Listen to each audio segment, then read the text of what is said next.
Essen, en el corazón del Ruhr, amanecía envuelta en una nube densa de humo metálico que parecía surgir no del cielo, sino del propio subsuelo industrial que la había alimentado durante más de un siglo. A primera vista, la ciudad parecía una prolongación natural de los altos hornos. Rieles que serpenteaban como venas incandescentes, chimeneas que rugían con un ritmo casi orgánico, y un aire cargado de carbón que teñía el horizonte de un gris perpetuo. Era la década de los años 40, y aunque oficialmente Essen pertenecía al mapa de Alemania, la realidad histórica era otra. Esta era, ante todo, la ciudad de los Krupp, el escenario monumental desde el cual una familia privada había moldeado no solo el músculo industrial del país, sino también el curso militar de Europa moderna. En los talleres que se extendían más allá de la vista humana, martillos neumáticos golpeaban planchas de acero con una cadencia que recordaba tambores de guerra.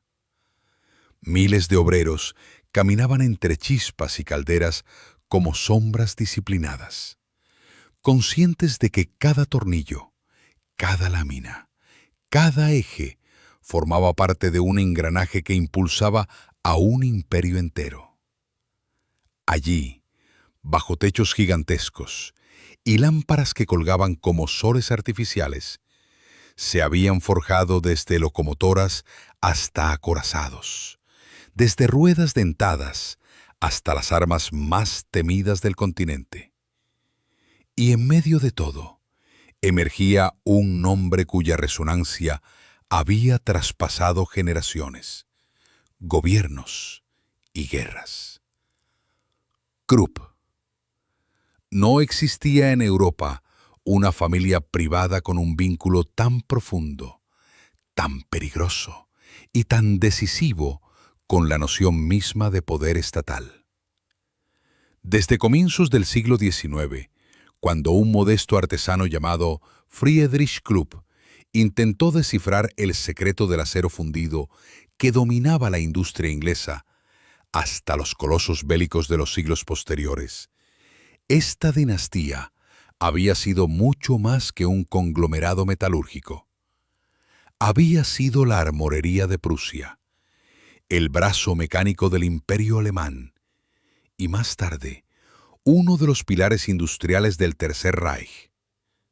A su alrededor se tejió una narrativa que combinaba grandeza técnica, ambición sin límites y una oscuridad que la historia no ha podido borrar.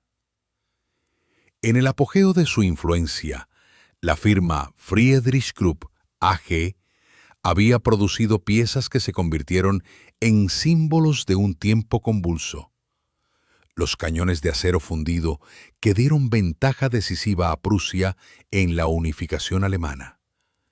Las corazas blindadas que vistieron a acorazados enteros en la carrera naval previa a la Primera Guerra Mundial.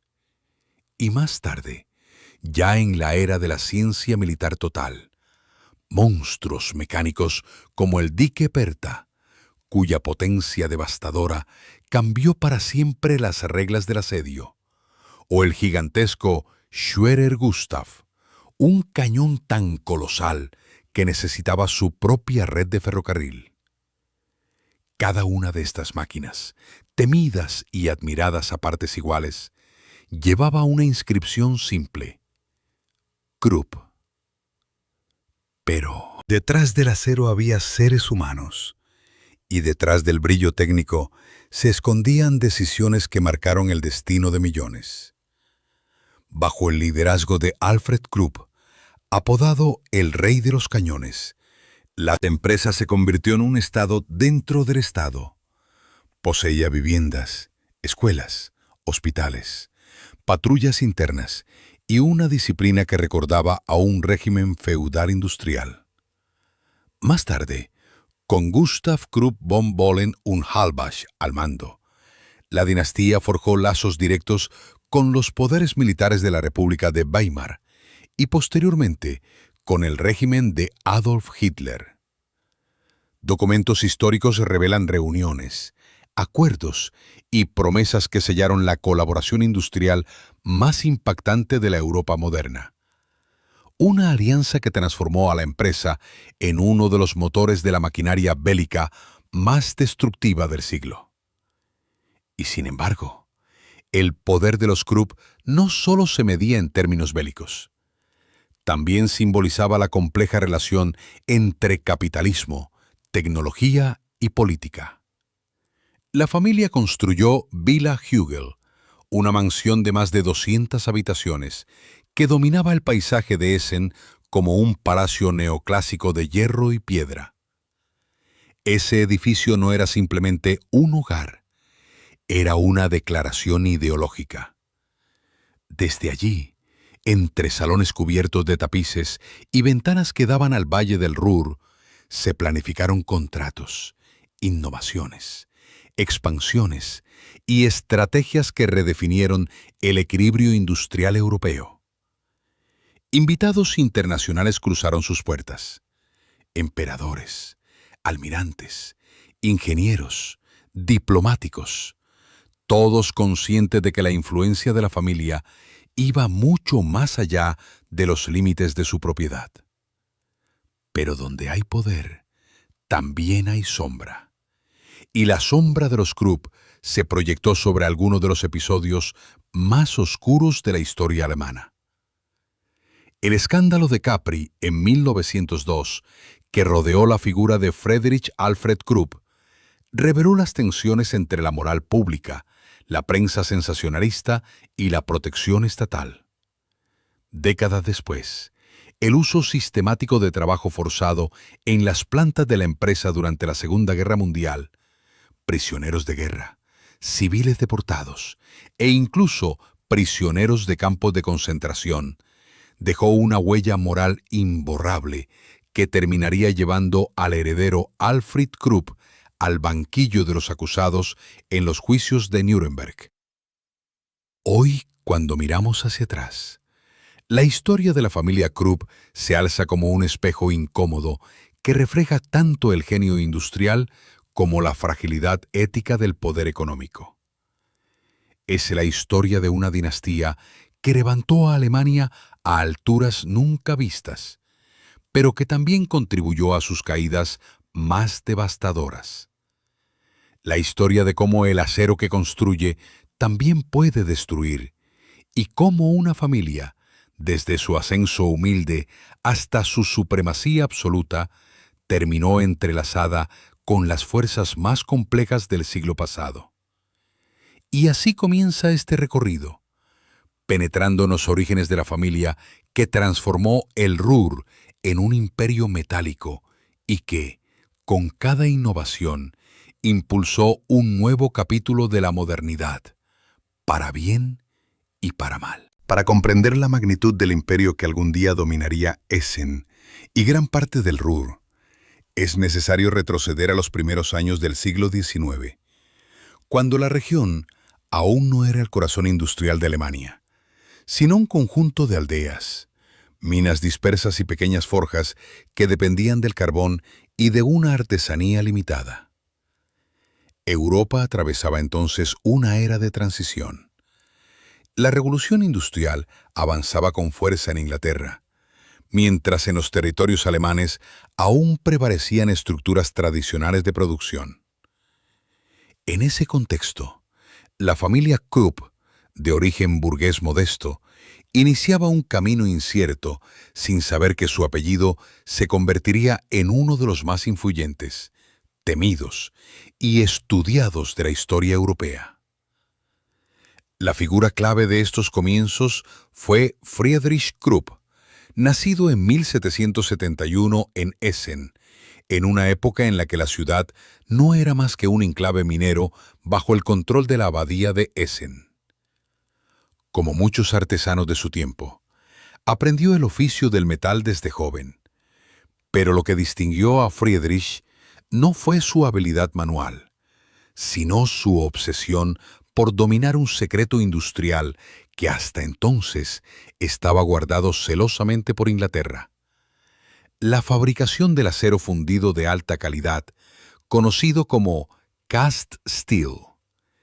Este material, más resistente y homogéneo que el acero tradicional, era esencial para herramientas de precisión y más tarde para la artillería moderna. El deseo de romper el monopolio británico no solo respondía al espíritu emprendedor de Friedrich, sino también a una visión nacionalista incipiente que impulsaba a ciertos artesanos alemanes a buscar independencia industrial frente a las potencias rivales. En el año 1800, Friedrich fundó su pequeño taller, apoyado por su esposa y algunos familiares. Lo hizo con escasos recursos, bajo condiciones difíciles y con un conocimiento incompleto del proceso metalúrgico que buscaba imitar. Los primeros años fueron un constante ejercicio de ensayo y error. Hornos que no alcanzaban la temperatura deseada, lingotes que se quebraban, instrumentos que no resistían la prueba práctica. Las dificultades financieras crecieron, las deudas se acumularon, y pese a los sacrificios, la producción seguía sin alcanzar el nivel necesario para competir. Cuando Friedrich murió en 1826, después de décadas de lucha infructuosa, la empresa estaba al borde de la ruina. Parecía que el apellido Krupp estaba destinado a perderse en el anonimato, como tantos proyectos industriales fallidos de la época. Pero la historia de la dinastía no terminó allí. Con la muerte de Friedrich, su hijo Alfred Krupp, nacido en 1826, heredó no solo un taller endeudado, sino también una misión: culminar la obra que su padre nunca pudo completar. Alfred tenía apenas 12 años cuando asumió responsabilidades dentro de la empresa familiar, y desde adolescente se dedicó de manera casi obsesiva a perfeccionar la producción de acero fundido. Vivía dentro del taller, dormía cerca de los hornos, y desde muy joven adquirió una comprensión técnica que muchos ingenieros tardarían décadas en alcanzar.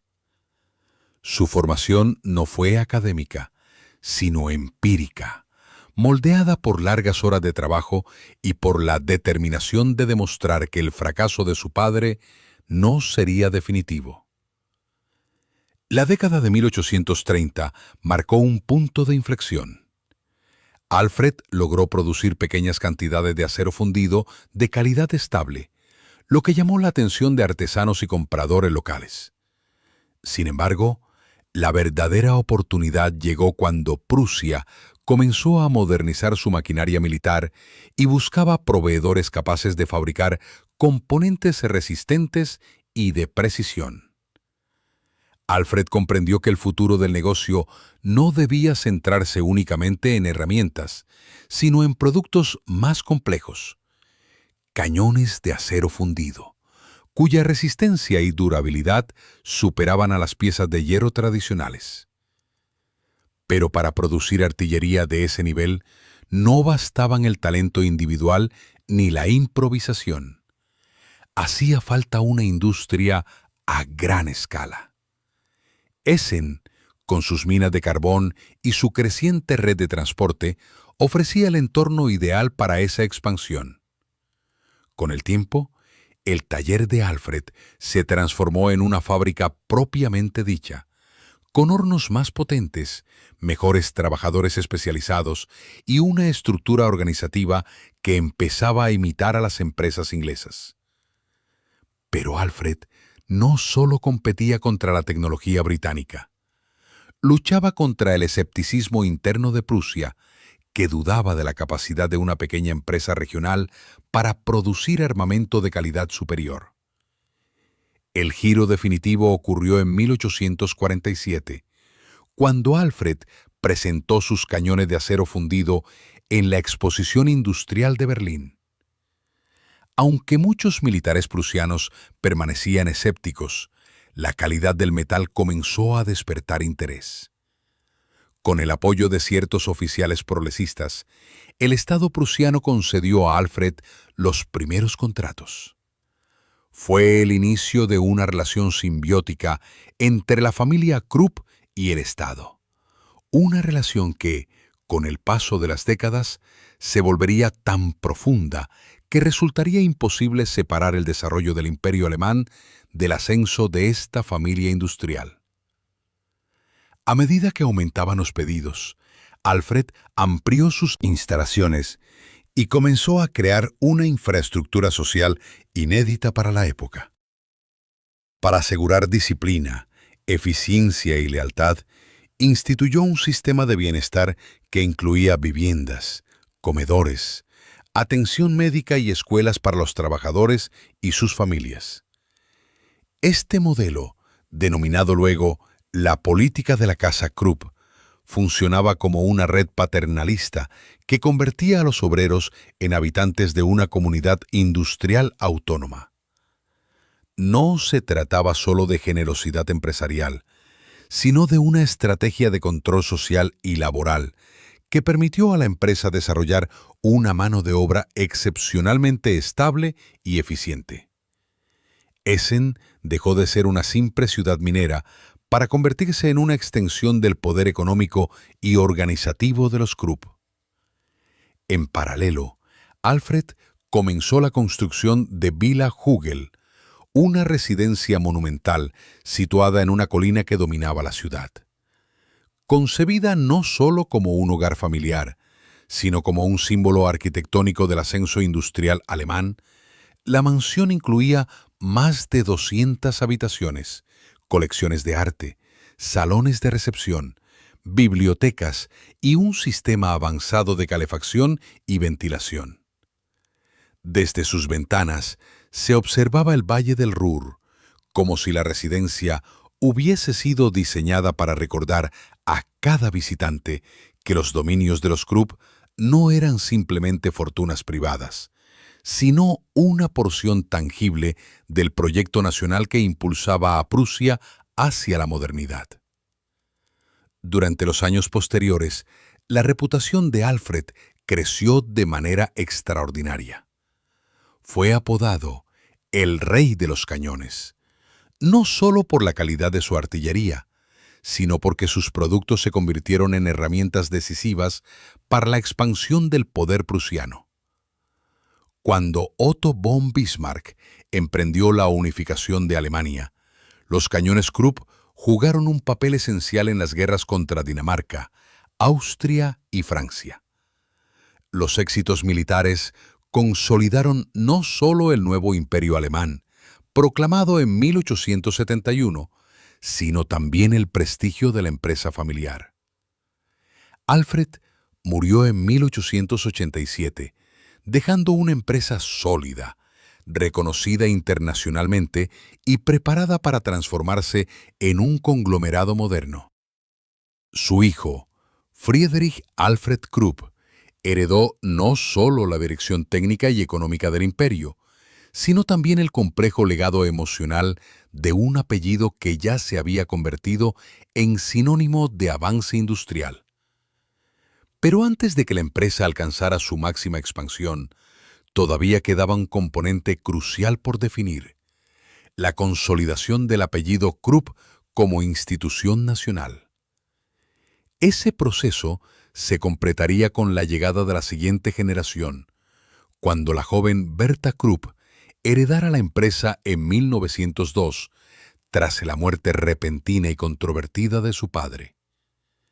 Para preservar la continuidad del apellido, en una época en la que la tradición patriarcal exigía que los títulos empresariales recayeran en los hombres, el Kaiser Guillermo II decretó que el esposo de Berta, Gustav von Bohlen und Halbach, tendría derecho a adoptar legalmente el nombre Krupp. Con ese gesto, el Estado alemán reconocía formalmente que el apellido había trascendido el ámbito privado para convertirse en un elemento inseparable del poder nacional. Así culmina la primera gran etapa de esta historia. desde un pequeño taller endeudado hasta una empresa capaz de influir en la política militar de una potencia emergente. Desde la obsesión individual de Friedrich y Alfred hasta la consolidación institucional de un apellido que ya no pertenecía únicamente a una familia, sino que se había convertido en la columna vertebral industrial de Alemania. Cuando Friedrich Alfred Krupp asumió la dirección de la empresa tras la muerte de su padre, en 1887, heredó un imperio ya consolidado, pero enfrentado a un desafío crucial: mantener la supremacía tecnológica y estratégica en un mundo que avanzaba hacia una competencia industrial feroz. La unificación de Alemania había creado un mercado interior más dinámico, y la expansión colonial, junto con el auge de las potencias navales, anunciaban un nuevo tipo de rivalidad internacional. En ese contexto, la empresa Krupp se encontraba en una posición privilegiada. Poseía la infraestructura, la reputación y las alianzas necesarias para convertirse en el centro neurálgico de la maquinaria militar y económica del nuevo imperio alemán. Los primeros años de Friedrich Alfred al mando mostraron un estilo de dirección distinto al de su padre. Menos técnico y más diplomático, entendió que el futuro de la empresa no dependía exclusivamente de la artillería terrestre, sino de la capacidad de adaptarse a un mundo en el que la guerra naval cobraba protagonismo. La revolución tecnológica impulsada por el blindaje de acero endurecido y las nuevas técnicas de artillería naval requerían fábricas capaces de producir placas gigantes, estructuras resistentes y mecanismos de precisión. Así, la firma Krupp se volcó hacia la construcción de acorazados y el suministro de artillería para la Marina Imperial Alemana, que aspiraba a competir con la Royal Navy británica, la flota más poderosa de la época. El ascenso más espectacular ocurrió en la década de 1890, cuando el almirante Alfred von Tirpitz impulsó un ambicioso programa de expansión naval. Para llevarlo a cabo, el Estado necesitaba un proveedor de acero y armamento fiable, capaz de garantizar cantidades masivas y calidad excepcional. Ese proveedor fue Krupp. La empresa no solo abasteció a la Marina Imperial con blindajes y cañones, sino que también colaboró en el desarrollo de nuevas tecnologías, como los aceros cementados de alta resistencia y los mecanismos de retroceso mejorados. En pocos años, Essen se convirtió no solo en un centro metalúrgico, sino en una auténtica capital militar industrial, cuya actividad estaba íntimamente ligada a la política internacional de Alemania. La influencia de la familia en los círculos de poder aumentó proporcionalmente. Friedrich Alfred, aunque de carácter reservado, mantenía estrechas relaciones con el Kaiser Guillermo II, quien veía en los Krupp no solo una empresa estratégica, sino un símbolo del progreso alemán. La imagen del Kaiser visitando fábricas, observando pruebas de artillería y conversando con ingenieros se convirtió en una representación icónica de la relación entre la monarquía y la industria. No era una colaboración casual. En un imperio que aspiraba a un lugar destacado en el concierto de potencias globales, el acero, producido en Essen, desempeñaba un papel tan esencial como la diplomacia o la fuerza de los ejércitos. Sin embargo, esa expansión no estuvo exenta de controversias. A finales del siglo XIX, la empresa comenzó a diversificarse hacia sectores que incluían ferrocarriles, locomotoras, maquinaria pesada y sistemas de transporte. La acumulación de patentes, la adquisición de minas y la creación de redes de distribución transformaron a Krupp en un conglomerado industrial que superaba con creces la producción de artillería. La empresa controlaba sus propios yacimientos de carbón, sus propios talleres de ingeniería, sus propias vías férreas internas y una parte significativa del transporte fluvial del Ruhr. En cierto sentido, era un organismo económico autónomo dentro del Imperio alemán, con un nivel de integración vertical que pocas empresas europeas podían igualar. La vida social y laboral en Essen continuó marcada por el modelo paternalista instaurado por Alfred. Los obreros recibían vivienda, educación técnica, servicios médicos y acceso a actividades culturales organizadas por la empresa. Si bien este sistema garantizaba estabilidad, también creaba una dependencia absoluta hacia la familia Krupp. En documentos de la época, varios observadores extranjeros describieron Essen como un principado industrial, donde la autoridad del patrón reemplazaba a la del Estado en muchos asuntos cotidianos. Aunque este modelo generaba lealtad y eficiencia, también limitaba la autonomía de los trabajadores y reforzaba una jerarquía social estricta.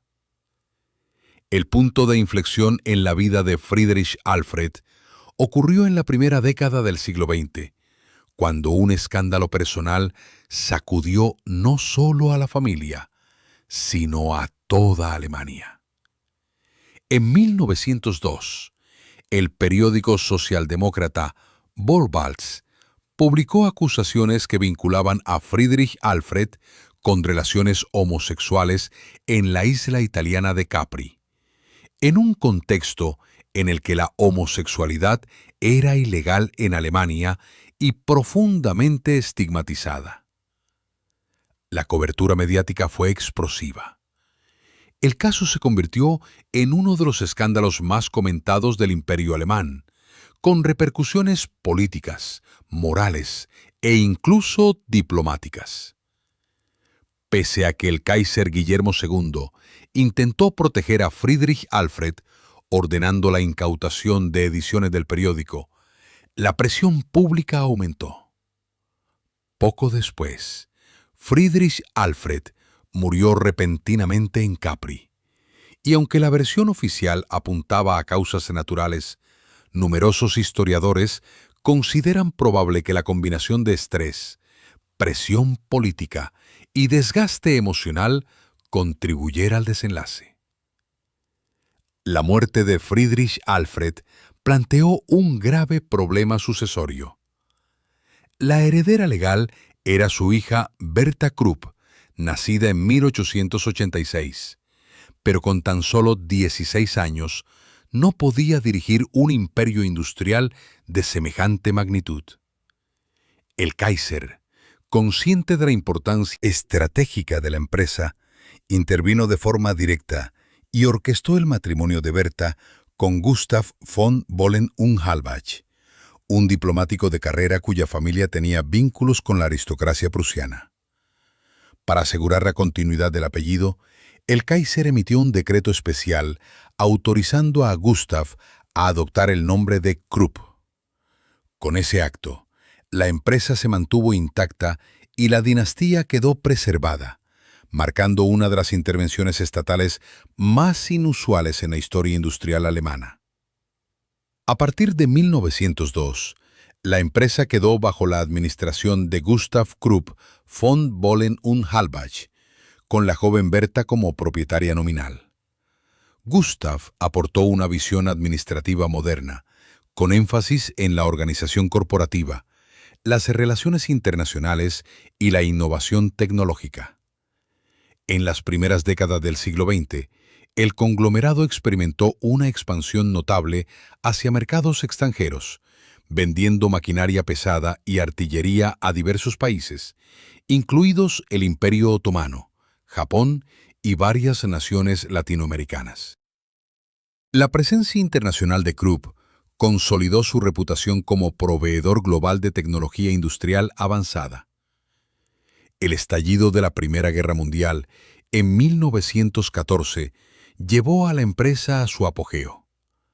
La artillería pesada de Krupp desempeñó un papel decisivo en las campañas alemanas, especialmente en los asedios de Lieja y Namur, donde el famoso cañón Dicke Bertha, un obús de 42 centímetros, se convirtió en un símbolo del poder destructivo de la maquinaria industrial moderna.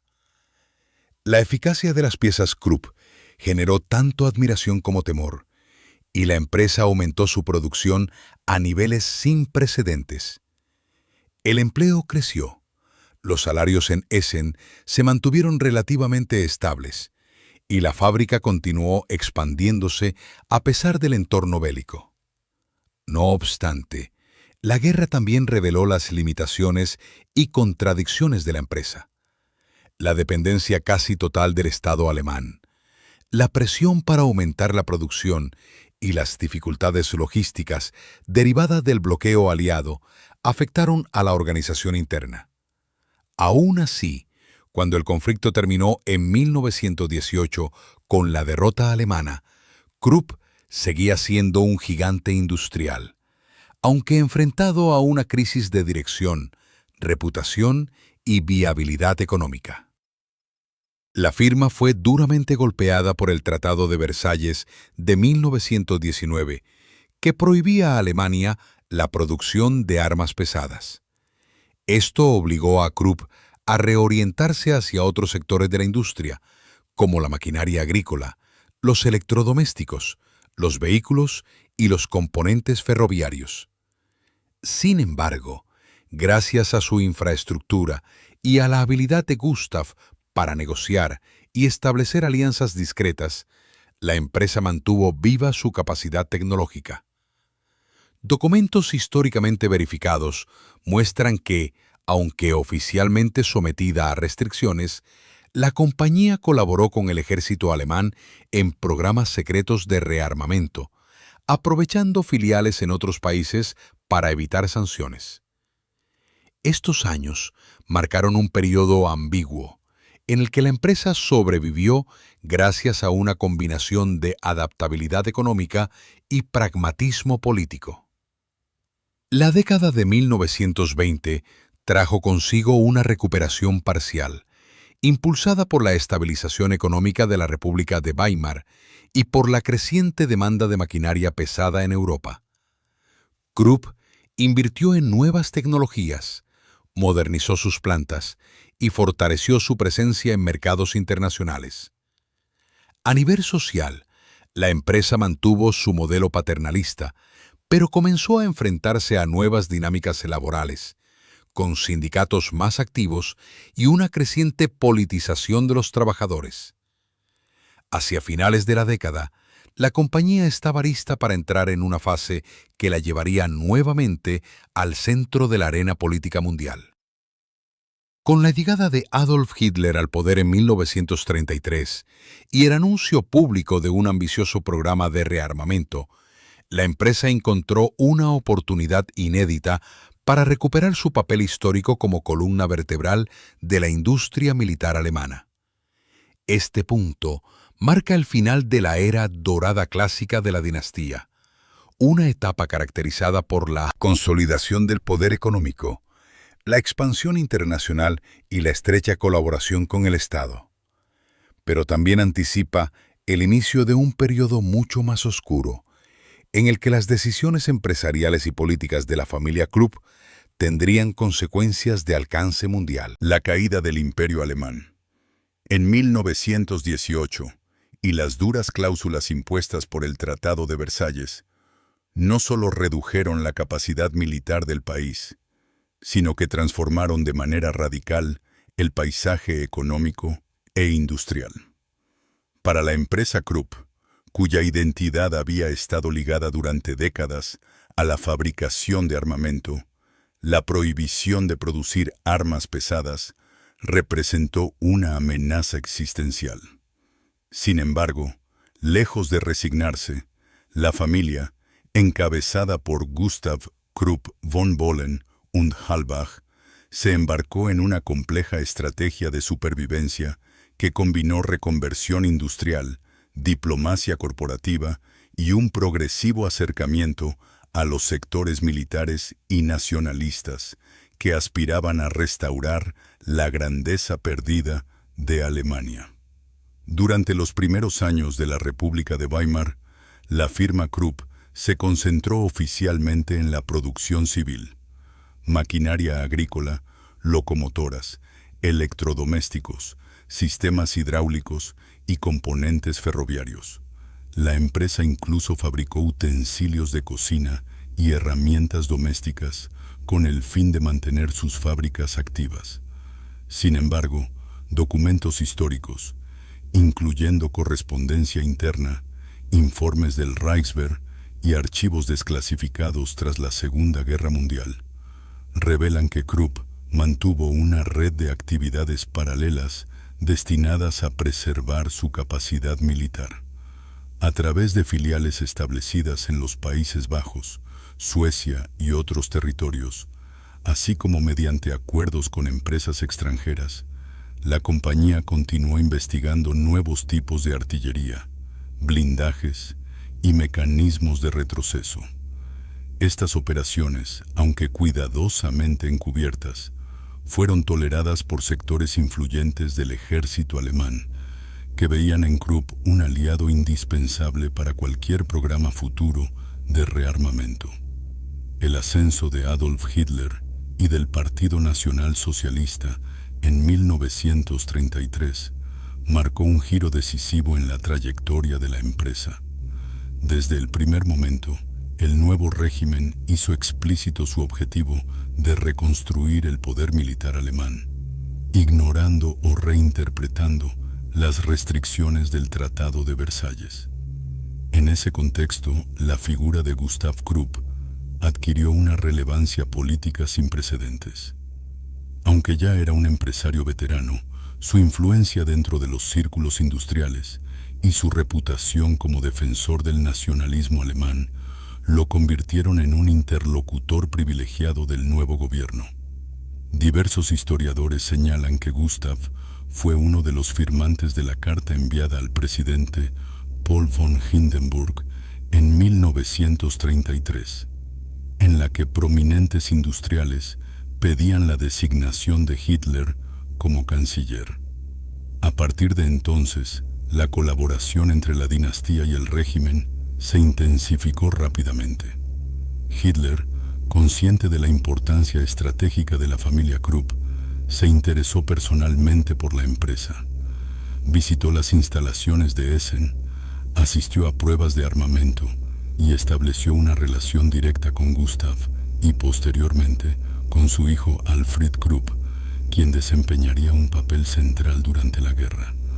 Bajo el nuevo marco político, la empresa recibió contratos masivos para producir armas, municiones, blindajes y sistemas mecánicos destinados al rearme acelerado del ejército alemán.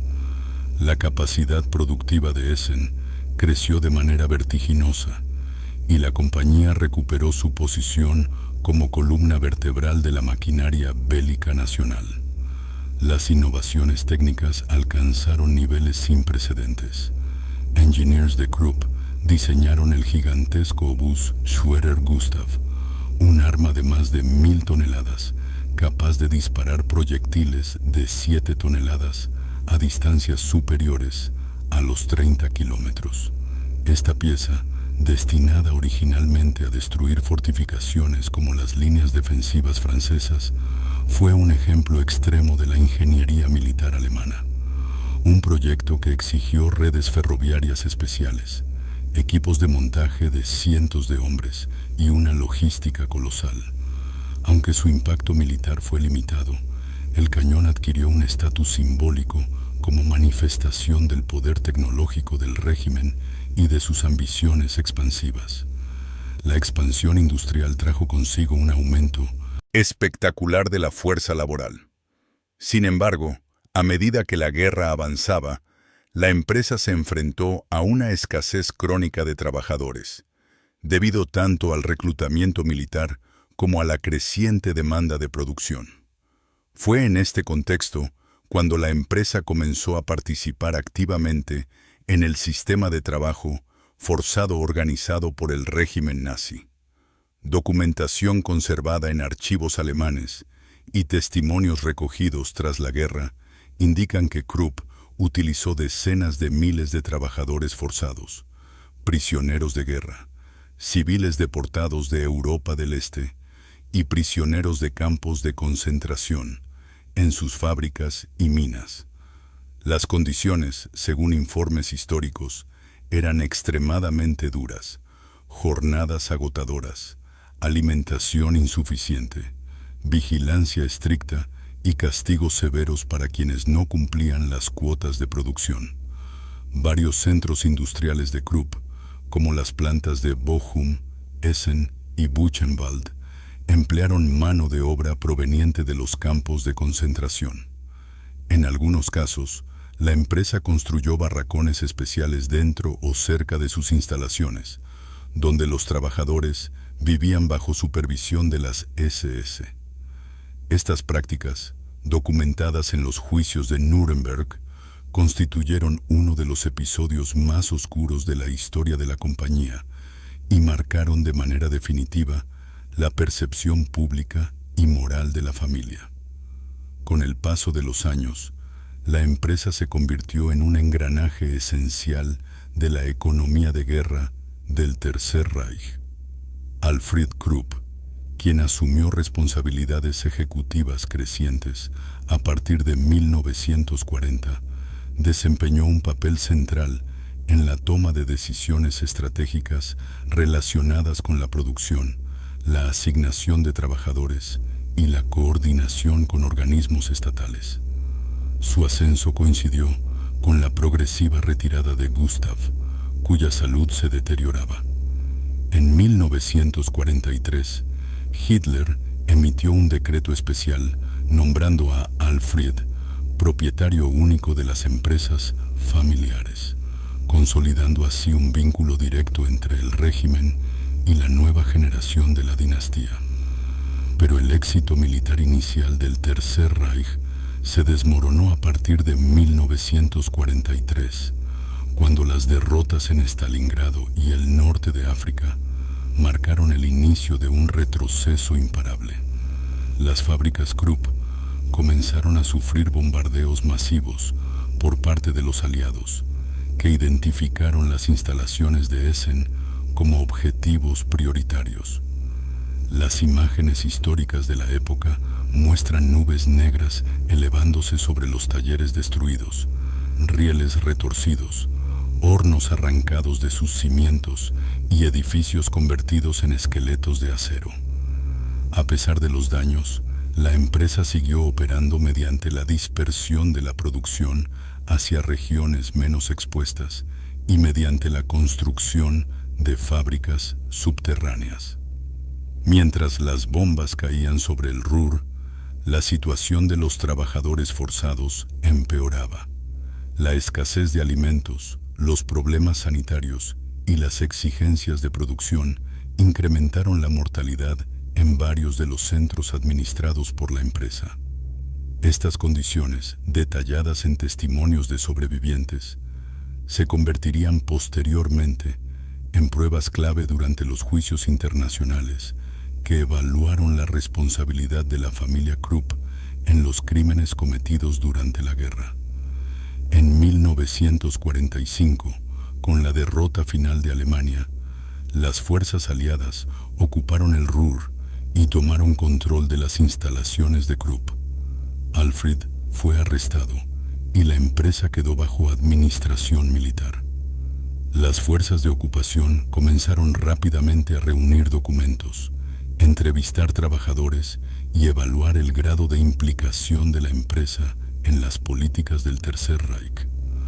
Los informes preliminares mostraron un panorama contundente.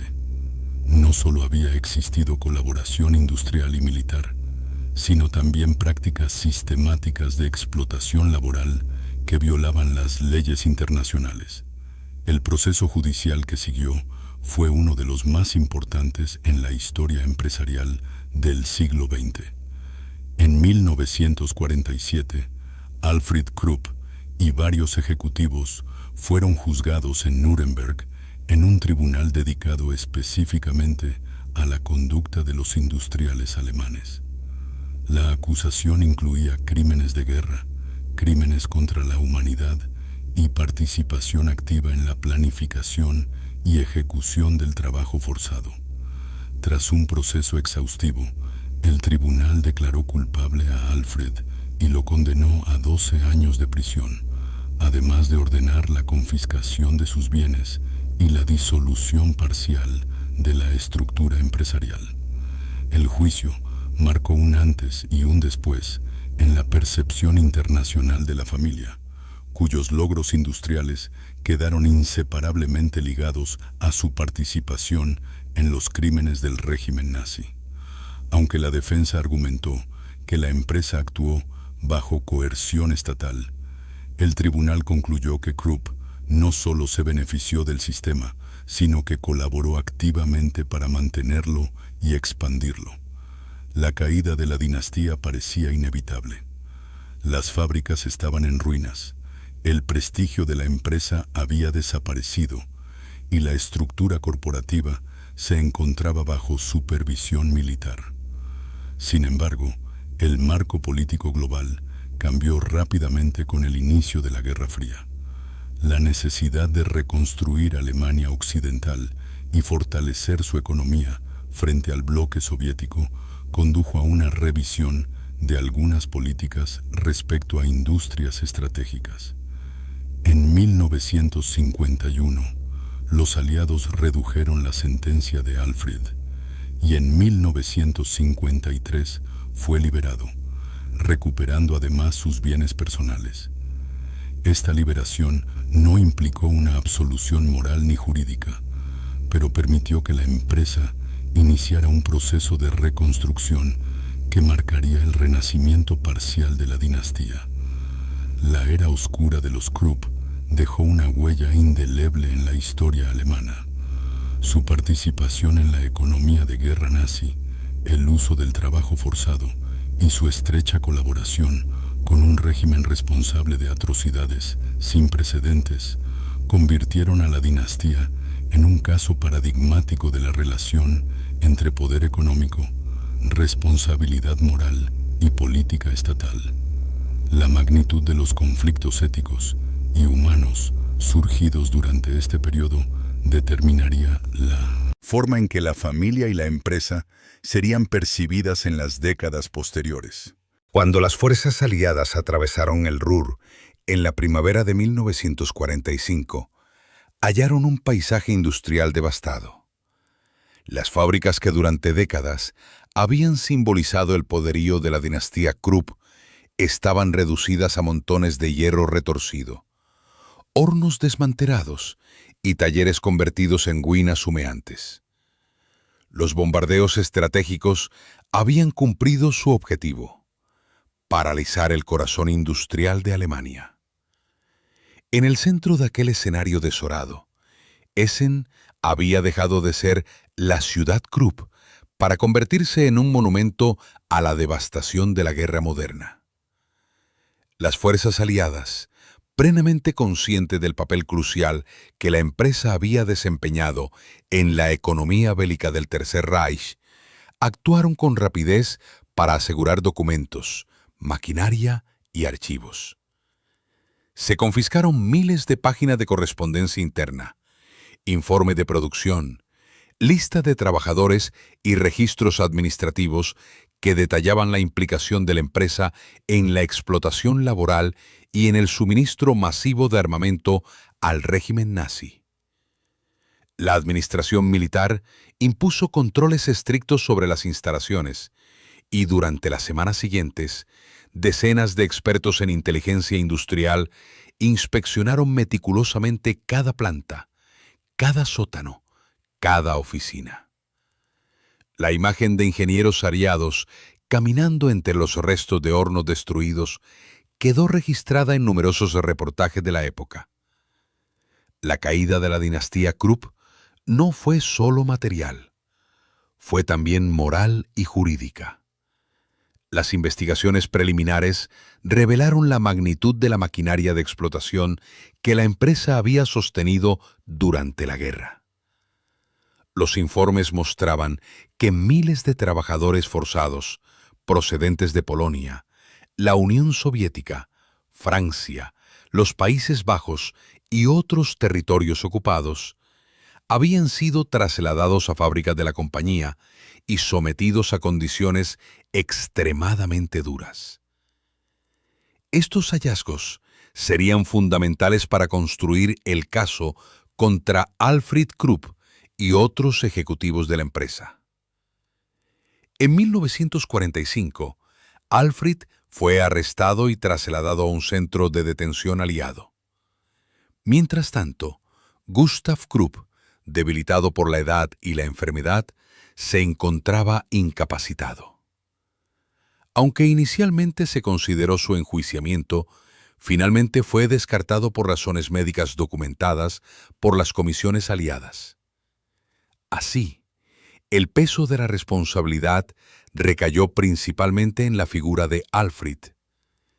El juicio, conocido formalmente como el caso número 10 de Nuremberg, comenzó en 1947.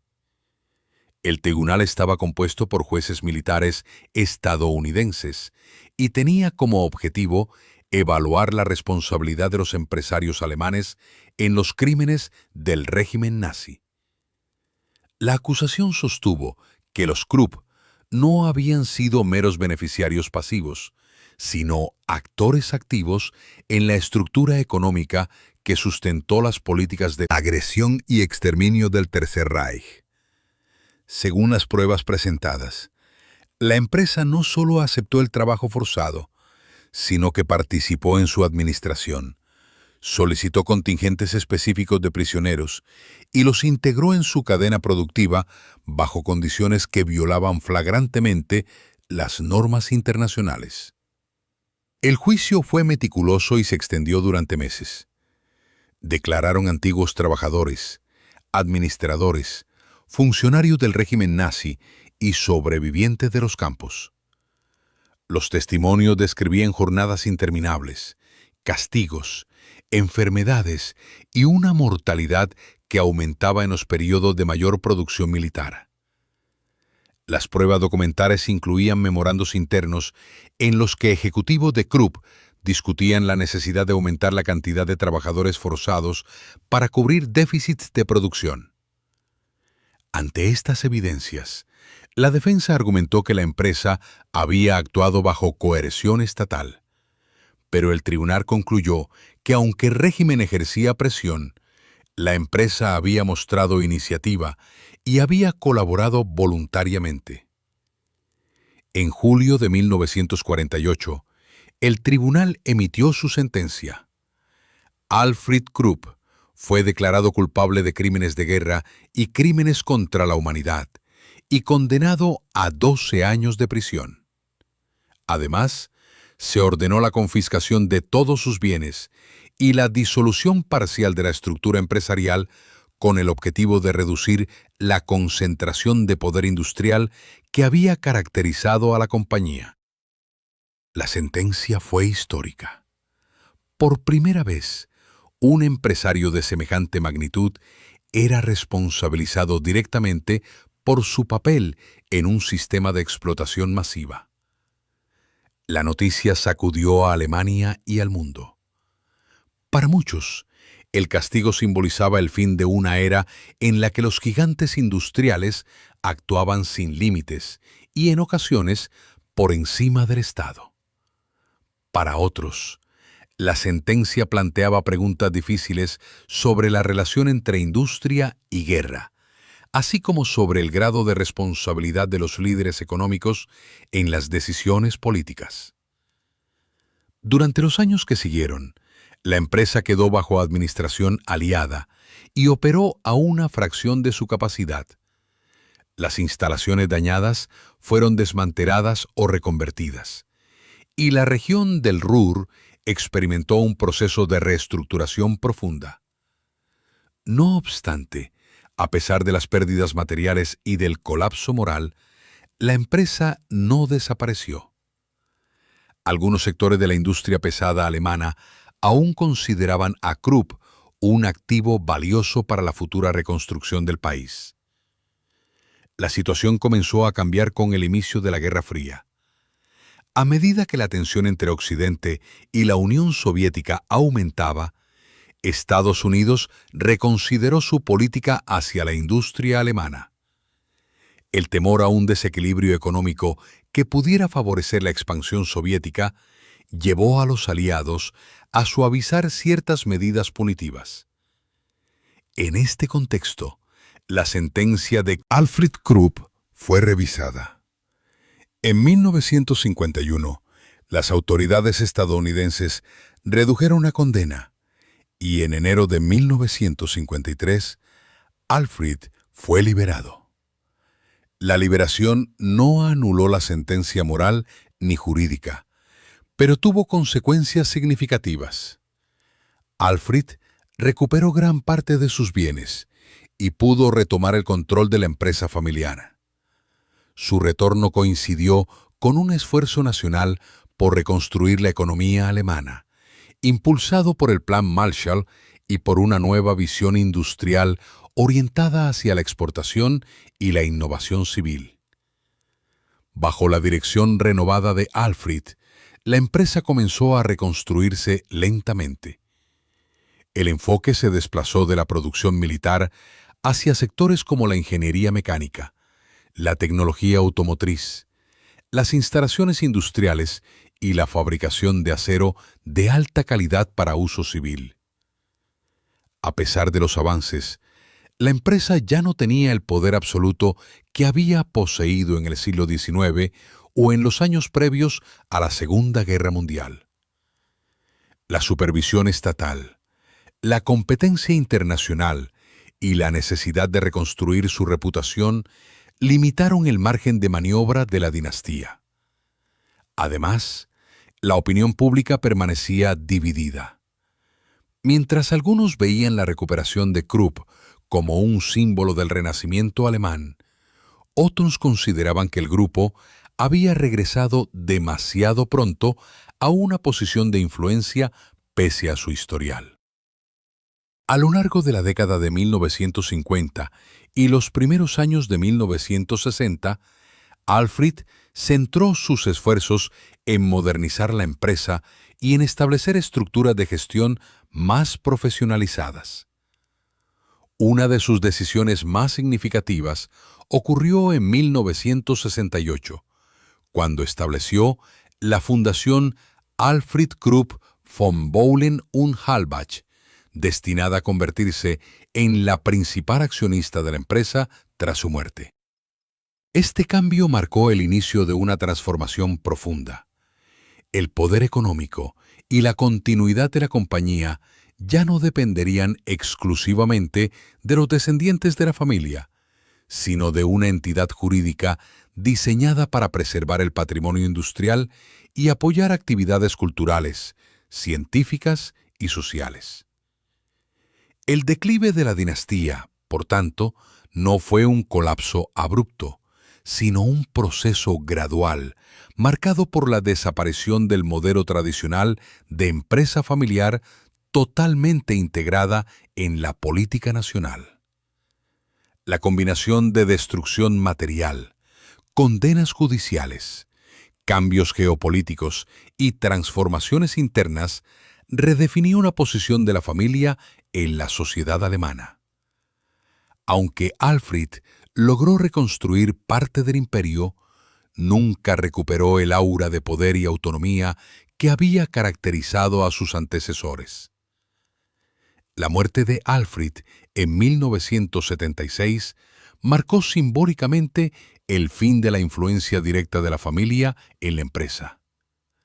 Con el control en manos de la fundación, la dinastía dejó de existir como tal, dando paso a una corporación moderna cuya evolución culminaría, décadas después, en la fusión con Thyssen para formar ThyssenKrupp AG.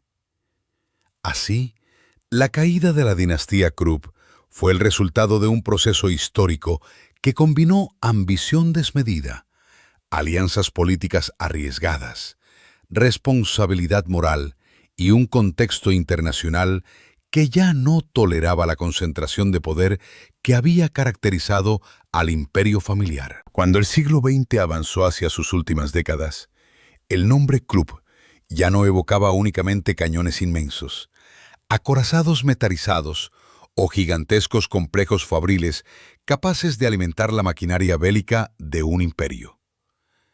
Tras la muerte de Alfred Krupp en 1976, y gracias a las profundas transformaciones que él mismo había puesto en marcha años antes, el apellido comenzó a ocupar un lugar distinto en la memoria colectiva alemana.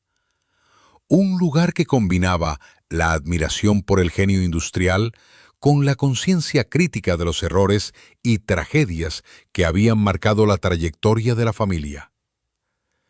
La Fundación Alfred Krupp von Bohlen und Halbach, creada en 1968 y convertida en heredera única de la empresa tras la muerte de su fundador, desempeñó un papel fundamental en esta transición.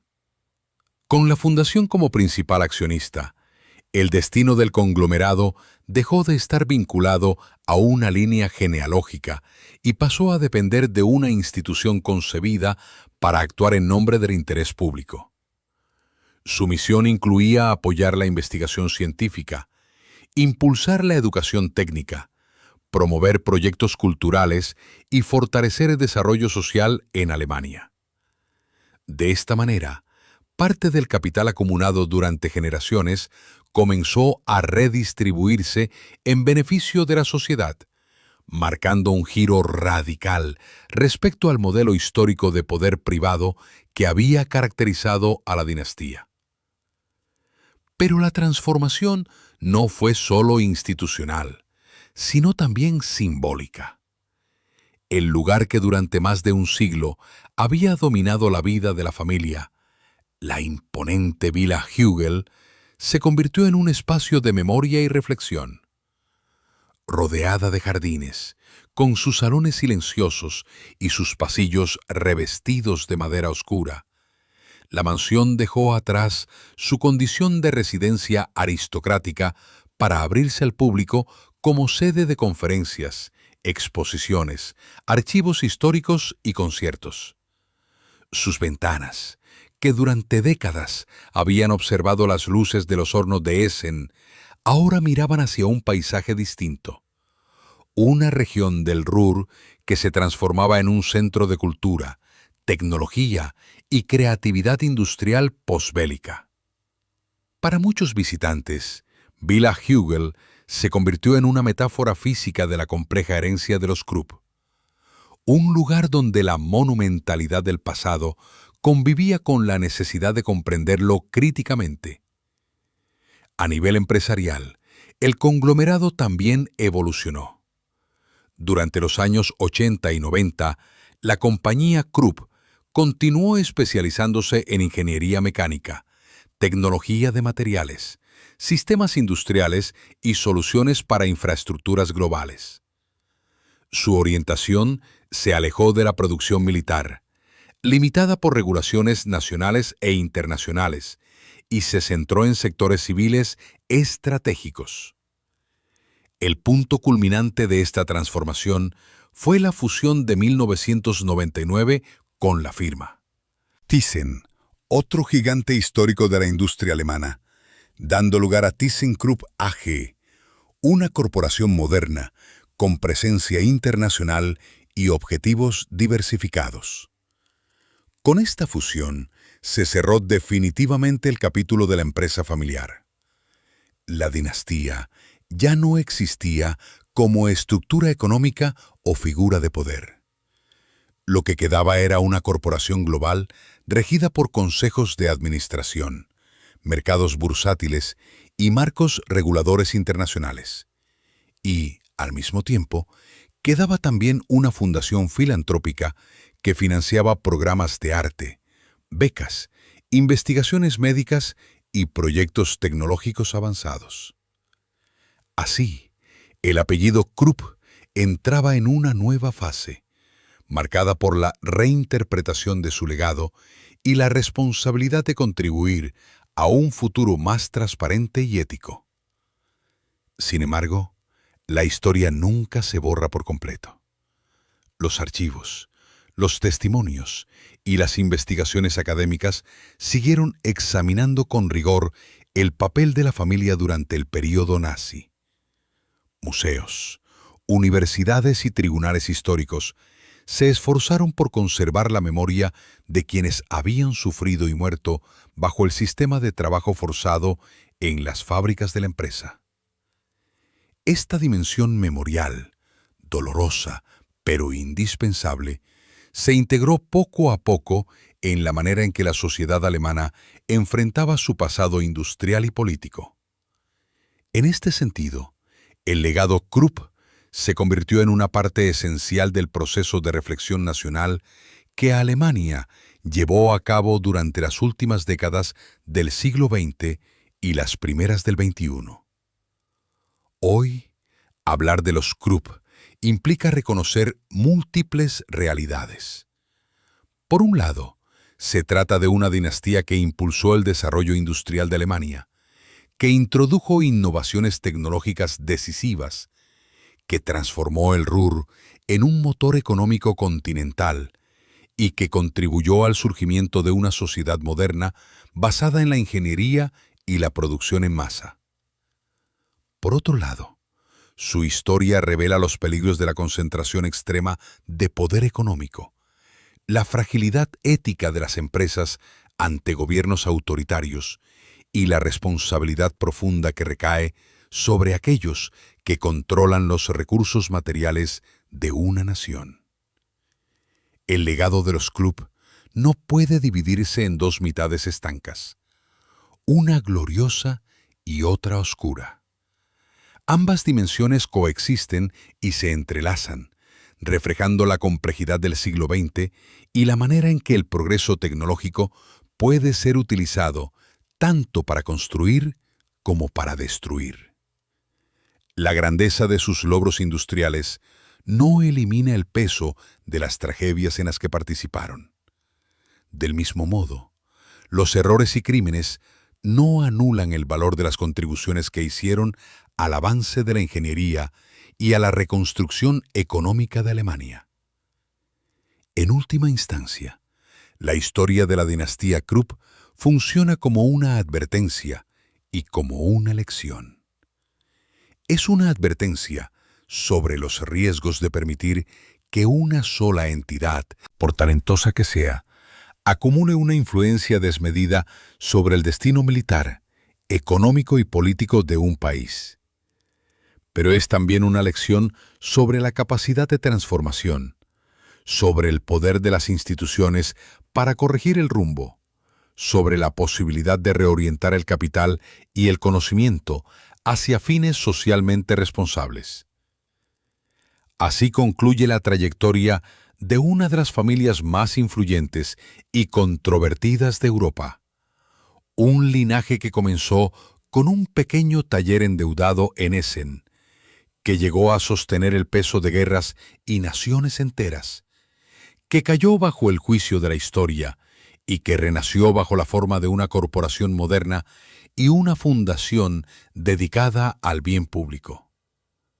Alemania conserva la memoria de la dinastía Krupp no como un simple capítulo de su pasado industrial, sino como un espejo que invita a reflexionar sobre las decisiones, responsabilidades y valores que moldean a una sociedad. La historia de la dinastía Krupp no es únicamente la crónica de un imperio industrial, sino un espejo donde podemos observar la grandeza y la fragilidad del poder humano.